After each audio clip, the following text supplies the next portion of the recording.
and welcome to Staying Global While Staying Home. I'm Lucy NewComm, the CEO of the NewComm Global Group, Global Business Success from the Inside Out. And with me today, I have the great pleasure of hosting Dr. Noorul Ainur Mohd, Tansari, we call her especially. Dr. Mohd was the Secretary General in the Ministry of Higher Education in Malaysia. She was also the Secretary General of the Ministry of Science, Technology, and Innovation, and where I had the pleasure of meeting her when she was the Secretary General of the Ministry of Women, Family, and Community. Good evening. How are you, Noorul? It's morning for Great. you.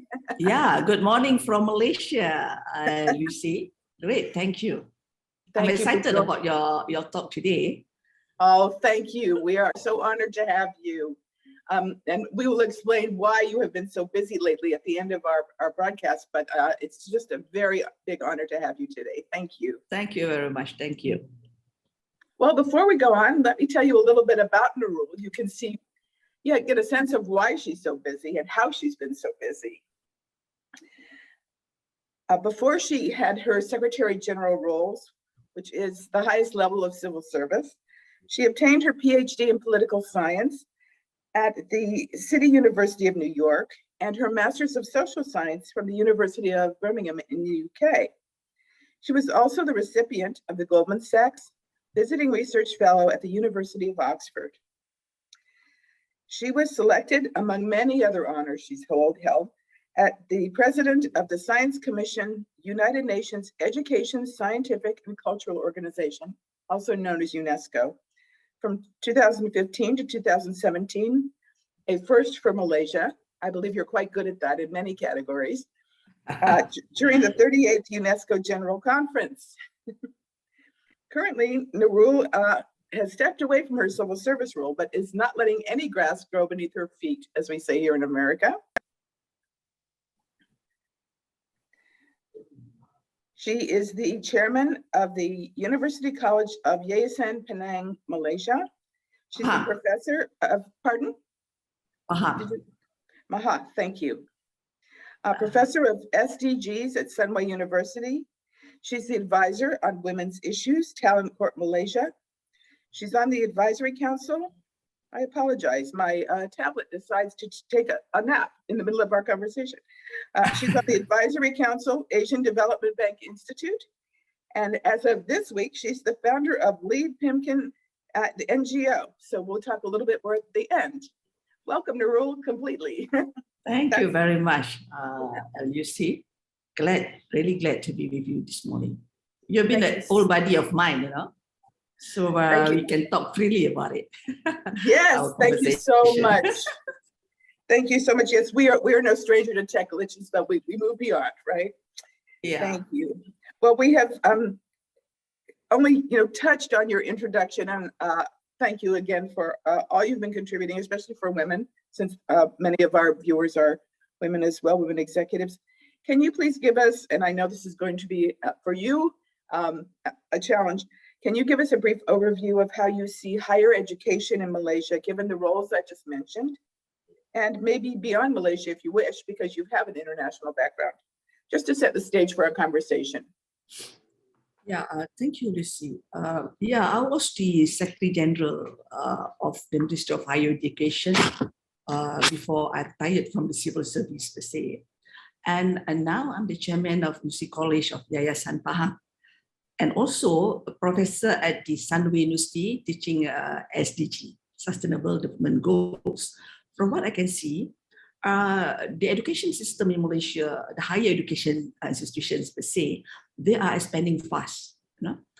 And we have many colleges, private and also public higher education institutions, plus international branch campuses being set up in Malaysia.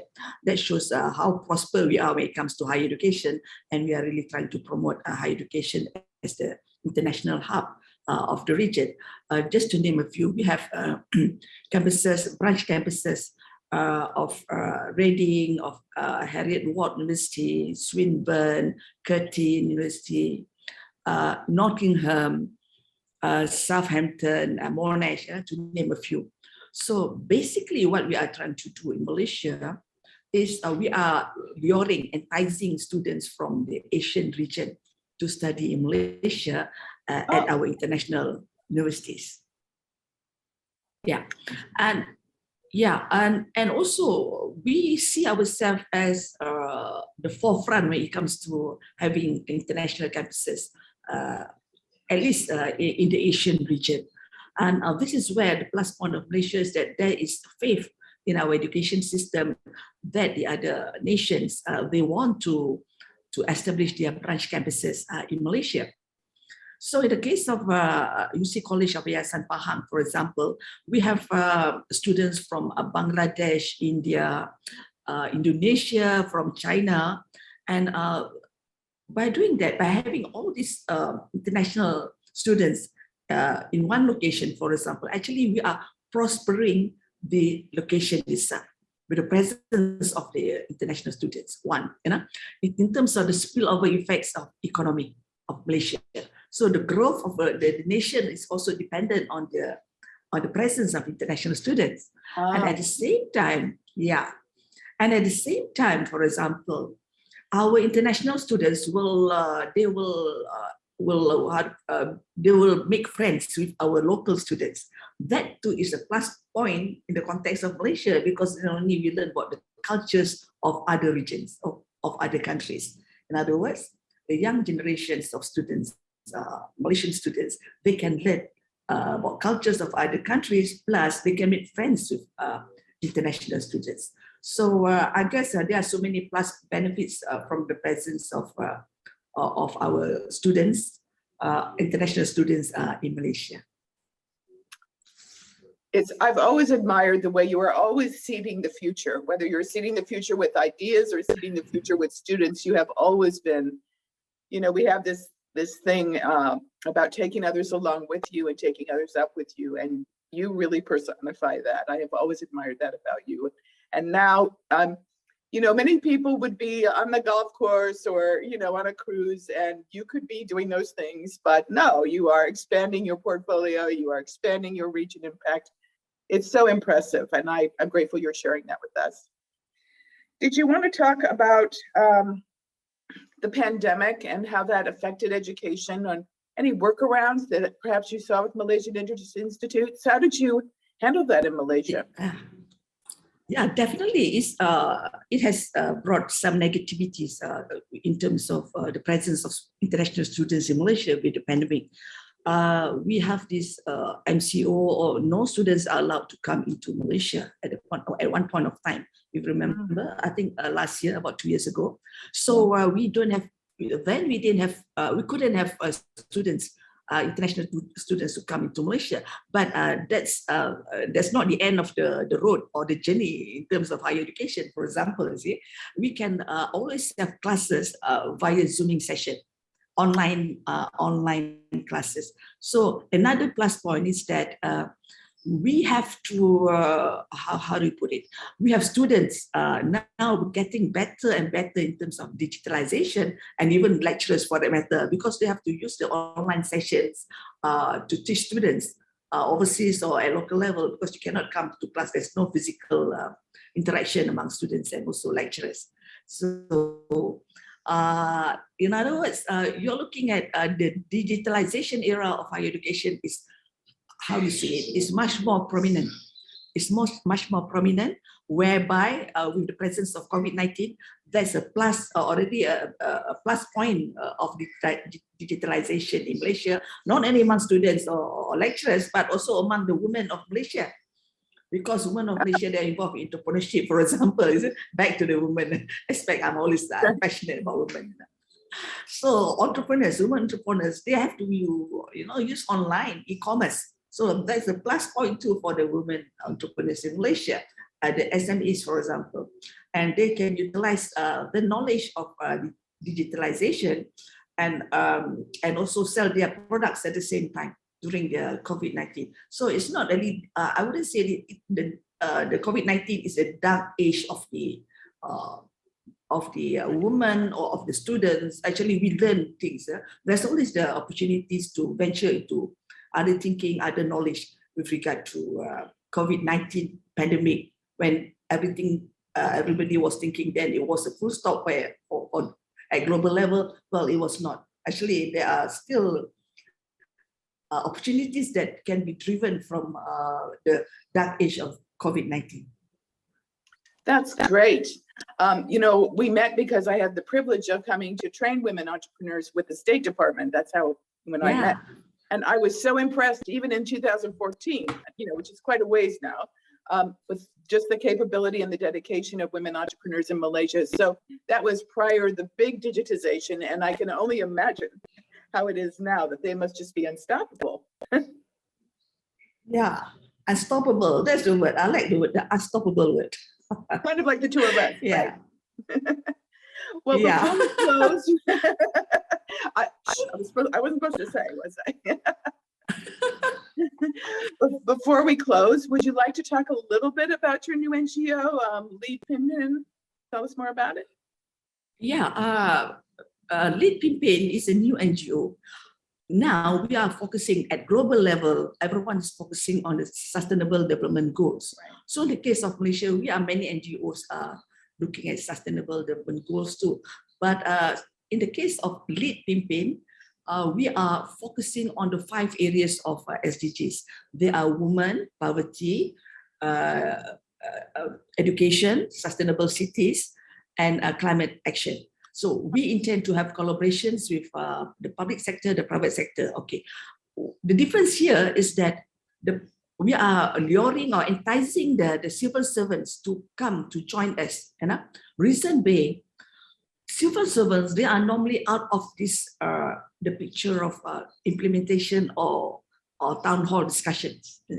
So we want to have the civil servants to be part of the volunteerism, quote unquote, volunteerism, and also for them to interact with the academia, with the researchers, with the public, the private sector, and also the civil society. So in that case, we are looking at a more comprehensive players in the context of on the ground, looking at SDGs and also implementation of some programs and activities via the volunteerism aspect. That's so brilliant, because then, of course, you're also cross-pollinating with the government in a more efficient way than trying to submit tenders or whatever, the normal processes are. You're not dealing with procurement. Excuse me, you're not dealing with procurement. You're dealing with socialization. Policies. Yeah. Brilliant. Because the civil servants, they make policies. So by joining Lead Pimpin, they can in fact go on the ground and work on with the rest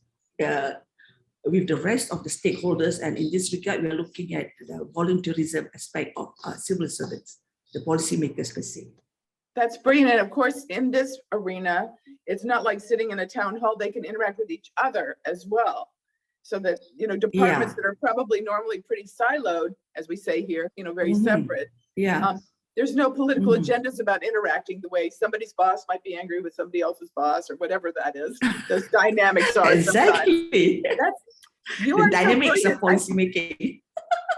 I nominate you for the next Secretary General of the United Nations. That is a brilliant plan. Noorul, thank you so much. Sorry, go ahead. Go ahead. Yeah, thank you very much. Thank you very much, Lucy. Yes, I really love to talk to you. We can always debate and discuss about things, freely. And we have our own thoughts and we provoke each other with our, with our positive thinking and also new ideas. I love it. Thank you. I love it too. And I thank you so much with your busy schedule for taking time to speak with us today on Staying Global While Staying Home. Noorul, did you have any final words before we sign off? When you talk about board, you did mention about board and leadership of women in this regard. Now, I'm looking at, for example, there is a need for women to be present in all boards of directors, regardless the public listed companies or any higher institutions or whatnot, because we need diversity. Diversity is very important with the presence of women, because that will touch the gender sensitivity of women per se, And also we are looking also at mental health. Women can deal with mental health too, right? And at higher education institutions, for example, in universities, for example, I see the importance of counselors, women counselors, to look into specifically the female mental health. And this is sort of a promotion for universities to really look into this matter, not being a male counselor only, but we need to have female counselors too, for our students at higher level at universities. And of course, the one thing that's more important, I see the presence of women to make sure they are in the workforce is the daycare center, child daycare center. Otherwise, there are many women, they just have to leave the job because they have to take care of the children. So these are the areas that I think that we need to back up as women. If you want to empower women, regardless empowerment of women, gender equality or gender equity, we have to have this kind of factors that need to be taken into account. Yes, thank you for those provoking and evoking thoughts. I was reading this week from your former organization, UNESCO, that 60% of the world's illiterate are women. And when we work on gender equity, we tend to, in America, of course, we have more privilege. We work on things like pay equity and job promotions. But then when you realize the trajectory goes all the way back to literacy, it's a bit staggering. But it's important that we know that. And then you bring in issues like mental health, and that is almost a boundary spanner on everything. Like in the countries where women are not allowed to work because their husbands don't want them to work. I work in a lot of those countries. So the fact, we talk here a lot about getting more women investors involved because they will then support female founders and female entrepreneurs. But really what you're doing is, for me anyway, highlighting that the more we get women to step up in all the sectors, especially places like social services for mental health, medical care, etc., then we are going to see a much healthier society, not just at the economic level, but at the well-being level, at the impact level. And it's a fully homogenized, equal flourishing society. Yes, I totally agree with you that these are the factors that we need to really sit down and work it out. Especially women all around the world should be sensitive of this and should be aware about. We have to create awareness, especially to the champions of women, including men. They are also the champions of a women agenda. So we have to highlight these factors to the males and the females. That's kind of exciting because it takes allyship into a whole other level. I mean, there are wonderful male allies in my life, I hopefully in yours, but they're sort of passive. They don't mean to be. I think they actually don't know what to do. They want to support women, but they actually kind of don't know. Like, they say the nice things and I think they mean them. But other than that, I don't think they really know what to do. And so, sponsoring and championing programs like More Women in Mental Health, or, venture as well, of course, that might be a path for them to help. What do you think? Yeah, I think that we need champions not only amongst women, but also male champions. Mm-hmm. So that, especially with regard to the the top bosses of organizations, they have to be involved with women agenda. And that's the reason why we need to have diversity in the boardrooms, so that they can relate to those the upper echelons, that these are the things that are needed by,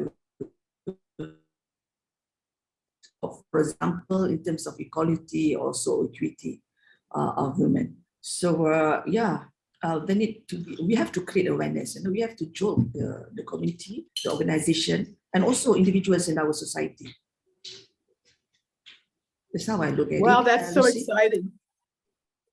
That's so exciting. And do you see Lead Pimpin? Obviously, it's going to take more than one NGO, but even though you're an amazing, I just see you as a great gatherer. Lead Pimpin seems like a great hub for a lot of this work. But do you see your organization having a role to a certain extent in some of this innovation? Yeah, I would say so, because we are also focusing on women agenda, one of the pillars of SDGs, is it? So I want to make sure that I look into the mental health and also diversity in the board for our women. This is really we exciting. need to push the agenda. So Yeah. exciting. Well, thank you for not retiring. Thank you.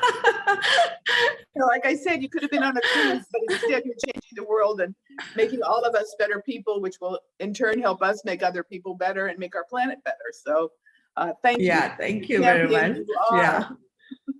Yeah, thank you, Lucy. Yeah, been nice talking to you. And always been nice talking to you. Thank you. We'll have to do this beyond recording today, but thank you for Yeah. Excuse me. Thank you for your time today. Excuse me. Thank you very much. Okay. Bye-bye. Thank you so much. And thank you everyone for joining us in this Staying Global while Staying Home. And thank you again, Noorul. And we'll look forward to hearing more about Leap Pimpin. Please stay tuned for our final slide where you can see Noorul's contact information. And I'm sure people will be interested to see what comes next.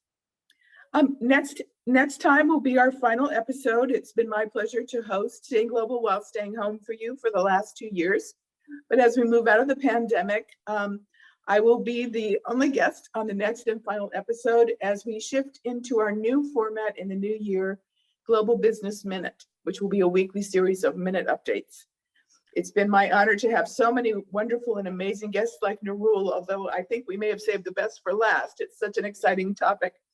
Thank you all for joining us today and all the best with your endeavors. If we can help you with global business, we're very ready to do that in any way possible, from go-to-market to global leadership development. My details are also on the following slide. Thank you. Bye-bye. Bye-bye, Noorul. Bye-bye.